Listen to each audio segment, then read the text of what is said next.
Hello, ఈరోజు మన special వచ్చేసి కంది పచ్చడి. ఇది కూడా పాతకాలం నాటి ఒక రోటి పచ్చడి అనమాట. అబ్బబ్బా, ఈ రోటి పచ్చడి గోల్ ఏంటి అని అనుకుంటున్నారా?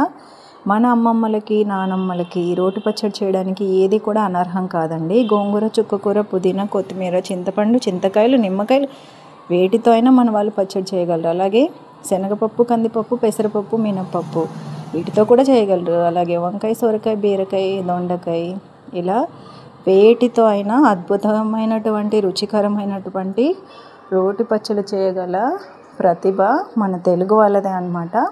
మన తెలుగు వంటల్లో కంది పచ్చడి అనేది కూడా ఒక అద్భుతమైనటువంటి పచ్చడి. దీనికోసం మనం ఇలా ఎండుమిర్చిని అలాగే కందిపప్పుని దూరగా వేయించి పక్కన పెట్టుకుంటాము. అందులోనే కొంచెం జీలకర్ర, మెంతుల్ని కూడా వేయించి ఉంచుకుంటాము. ఇలా టమాటా, వంకాయ అలాగే కొంచెం చింతపండు, ఉల్లిపాయ ముక్కల్ని కొంచెం వాటర్ వేసుకుని ఇలా మగ్గించుకుంటాము. నీళ్ళన్నీ ఇంకిపోయే వరకు మనం దీన్ని ఇలా మగ్గనిచ్చిన తర్వాత కొంచెం ఆయిల్ వేసుకుంటాం అన్నమాట. ఇలా రోటి పచ్చడిని రోట్లో వేయాలి కదా, మిక్సీలో వేస్తున్నారని అంటారా? నాకు టైం సరిపోలేదండి, అందుకనే ఇలా వేయాల్సి వచ్చింది. చూడండి, మనకి అద్భుతమైనటువంటి రోటి పచ్చడి రెడీ అయిపోయింది. ఈ కంది పచ్చడి చాలా బాగుంటుంది, మీరు ట్రై చేయండి.